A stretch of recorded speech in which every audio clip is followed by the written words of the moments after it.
Here is my Skybolt 50mm 600 focal length telescope. Is one of the best telescopes I've ever seen. For the first time I could see the iris disk around the stars. It wasn't a ridiculous one of those Alt Azimuth old ones.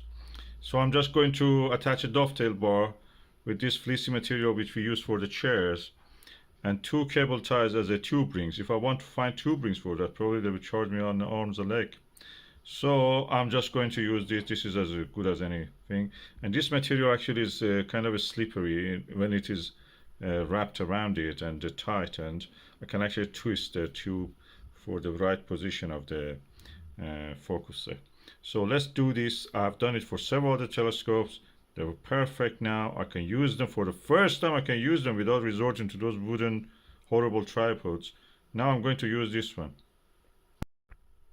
Now I have done it. This is really easy now to rotate. Lovely, this material is really good. I tried it with the fabric. Fabric doesn't let you to rotate it. This material is very good, and also at the same time is soft. So next, when it is clear, I will go and test it on the night sky and on the mount. Okay, these are 2 classic Japanese telescopes. The Refractor, one of them is 50mm. It's a Skybolt, one of the sharpest views of the stars I had through that.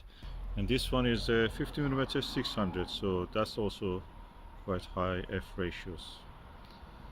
And let's just test them. I put them on this dovetail bar, so for the first time I can practically use them without actually having a wobbly Alt Azimuth or Quattro mount.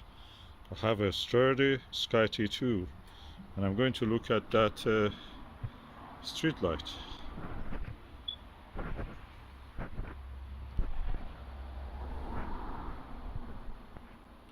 Let's do this.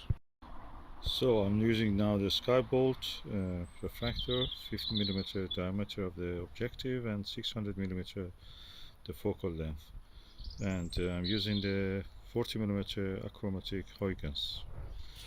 Let's see how is the view. Let's see.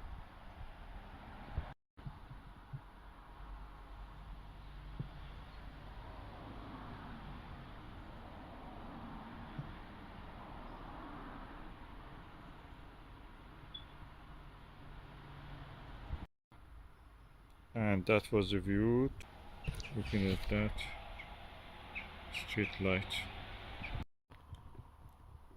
Hopefully next time when it is clear I can observe the planets Jupiter, Saturn and Moon, just to see how it is.